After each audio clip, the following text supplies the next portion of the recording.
Hey, what's up everybody? Welcome back to the channel. It seems like the sport of cycling is beginning to experience a little bit of a growth spurt, very similar to what happened during COVID, except this is a little bit different. The manifestation of it is evidenced on social media, where I'm seeing new content creators, both on Instagram and on YouTube, who are expressing or sharing their journey as they decide to take up the sport of cycling. And I think it's amazing. I'm here for it. I love it. And I'm enjoying their content. It's very, I should say, entertaining. But it reminds me also of when I first started the channel. One of the things that I was doing was helping people understand how to group ride properly. And I decided to put in one place the information, the basic information that I think somebody needed to get them basic orientation to the sport. Things like, now that you bought a bike, what to expect. And I'll go over things like bib shorts, floor pumps. I went back and looked at one of those videos the other day and I was like, dude, you need to redo these. The information is still good, but I need to redo a lot of that stuff. So in today's video, I'm gonna do a little bit of a voiceover on a group ride video, but I'm gonna give 2 points of consideration for group rides to the new cyclists. The first one being, you basically want to be anonymous on a group ride. You do not want to stick out like a sore thumb. You do not want to be noticed. You want to blend in. And I'm going to talk to you about some of the things that I do to make sure I'm in a good harmony regardless of the group that I join. The second thing that you want to keep in mind is that a group ride is not an opportunity necessarily for you to build fitness. It's more of an opportunity for you to test your fitness, let's just say. If you want to build fitness, that's when you do your structured training, your zone 2 rides, your outdoor intervals, also indoor intervals. The second admonition is save energy. And in this video, I'm going to talk to you about learning how to be efficient on group rides. So the 2 things that we're going to go through is how to be anonymous, not stick out like a sore thumb, and how to be efficient with your energy. All right, I'm excited. All right, let's go. Hola, today we're doing something a little bit different. It's Wednesday, and rather than riding with the Team Recovery huge 100+ cyclist ride, I'm going to be riding with Team Galis. They do a Wednesday evening ride, similar route, smaller group, usually 10 to 12, maybe even less. They run a single pace line and they keep it inside of Weston. I believe they rotate. I've ridden with them a couple times, but I've never done. Oh yeah, actually I did this ride with them once, but it was just 3 of us because there was something going on that day. But hopefully we'll get some good footage. We'll have a good time. We might learn some stuff, meet some new people. All right, let's go. This is Julie and Javier. Julie, I believe, is the ride leader showing off her new Pinarello team replica. Fascinating story about how she got that bike, and Javier also gets to show off his Pinarello. Not too shabby. So if you're joining a structured ride for the first time, do as much research about the ride as possible. Find out the distance, the rolling pace. Also find out the average speed that the riders end up with after the ride is done. Whether or not there are any challenges like elevation gain. If the ride has any sprint zones or what we call turn-up zones. Find out about the format, whether it's pace, if it's a drop ride or a no drop ride. Also, do they run a single pace line, double pace line, or do they ride as a pack? Critically important, find out about the route. If you're able to download it on your computer, do so, but certainly make sure that you can make your way back to the start in the event that you're separated from the group. If possible, meet or introduce yourself to the ride leader and let them know it is your first time with the group. Every area is a little bit different regarding that, but still make an attempt to do so if possible. So let's start with the start. As the group rolls out, I'm going to just find my way in a mid-pack position. It keeps me from being way in the back, and it allows me to see how the first few riders handle the pace and what the ride discipline is. The first critical skill that I'm showing here is holding the wheel. That means maintaining a comfortable and manageable distance between myself and the riders ahead. It is how you draft, and it will allow me to save 20 to 30% of my energy depending on how good I am at it. Drafting is something you should have worked on before joining the group.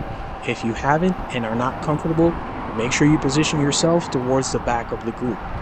So here I am comfortably holding the wheel and I'm in the draft, but I also position myself to see what is going on towards the front of the group. I employ a trust but verify tactic. I trust the wheel in front of me, but I still verify what is going on with my own eyeballs. As we approach this corner, I'm going to back off before I get to the corner and move out a bit because I want to carry speed if need be. In groups, a lot of effort is wasted accelerating needlessly hard because the group is cornering faster than you are. You are then forced to chase on, and this will wear you out eventually. One or two times you may feel, oh, this is not a big deal, but as a ride goes on, this progressive exertion of energy is one of the things that eventually gets riders dropped.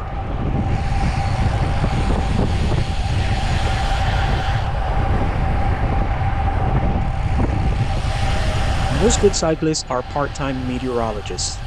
I always check the wind maps or the weather app before rides so that I know what to expect. So we just came out of a tailwind section and now have a cross headwind. And as we continue doglegging to the east, it becomes a full-on headwind.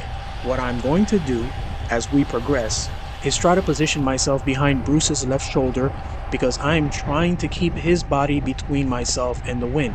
You will actually hear the sound of the wind changing a bit as you move around. This is not a little thing.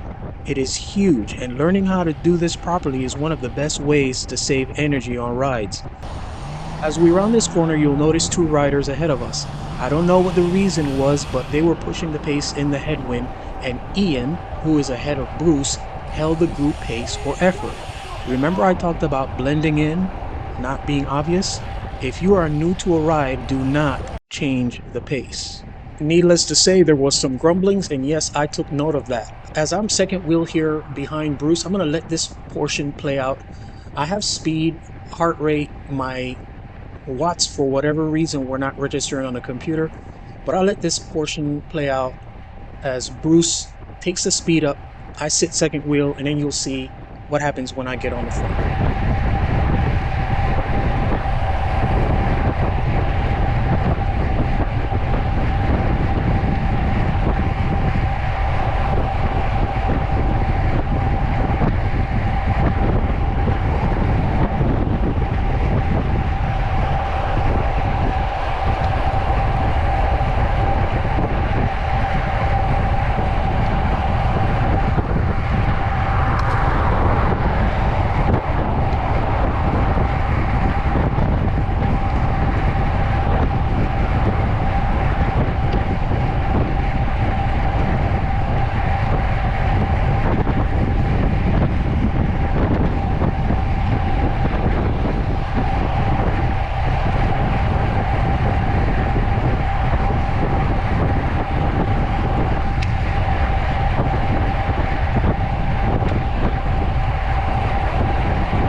You will notice that as Bruce came off, the speed dropped from 25 to 23 and then 24.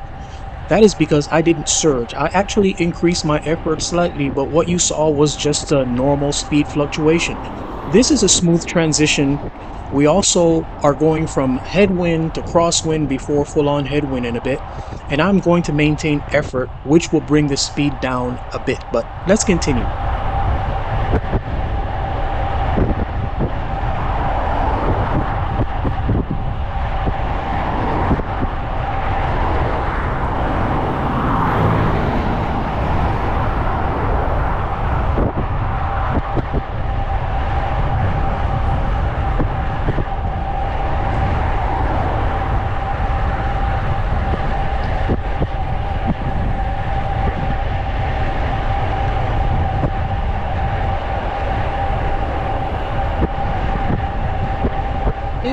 happen to find yourself on the front of a ride, you're not only setting the pace, you're also setting the tone.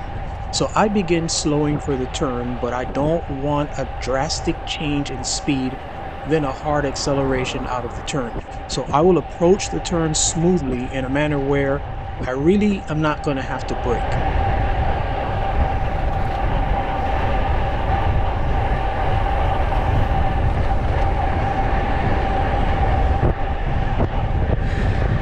I then look back to make sure the group is together. Realizing there was a gap, I slow down. We are now dealing with a crosshead so I'm going to take a second here to really bring the pace down and get everybody gathered before I take the pace or the effort back up. So I guess one of my philosophies about rides is that it's a group ride. It's not a race. I'm not trying to show how strong I am, or I'm not trying to drop anybody or put out big crazy watts. I'm basically trying to respect the ethos of the ride. I want to blend in. I also want to save energy.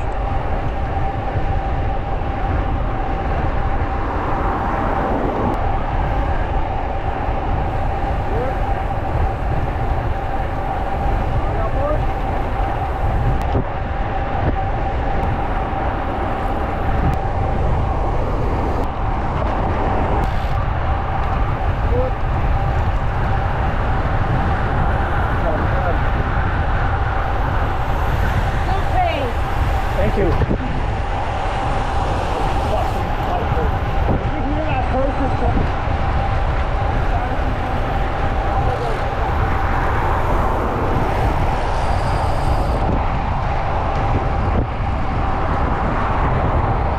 This next section of video is from the same group, Galiz, but on a different day. In this one, I think the group wasn't as, the word I'm going to use is cohesive. No judgment. It was just different. There were more riders and it seems like a wider spread in terms of levels.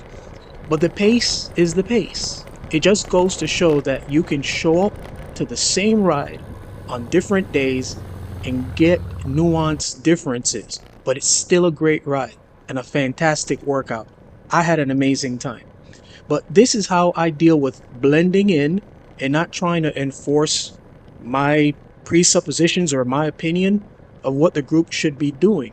I'm just blending in because for my part, I could have said, wow, this is a little bit different than it was last time. What's going on? No, I just jumped in there and did my thing. But anyway, I'm going to let it play out.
As I came up next to Vanessa, I simply let her know what was going on behind her.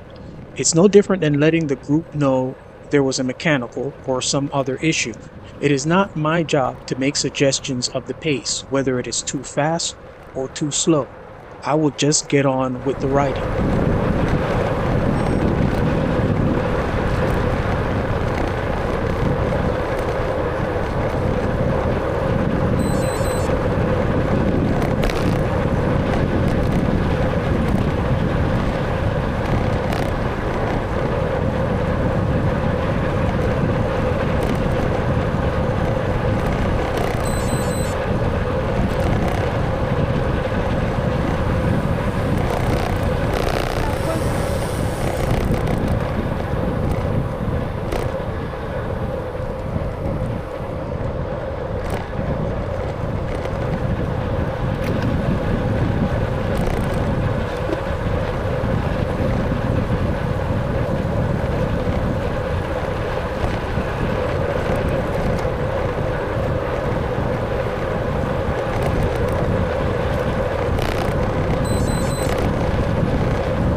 That big grin on my face is because I felt like I was involved in some mischief dealing with that headwind. However, the whole group was still together.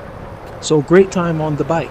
So that's where I'm going to leave it, guys. Share your thoughts in the comments. I appreciate you continuing to support our channel by watching our videos, liking, commenting, and subscribing. And as always, our aim here is to inform, instruct, inspire. Be blessed.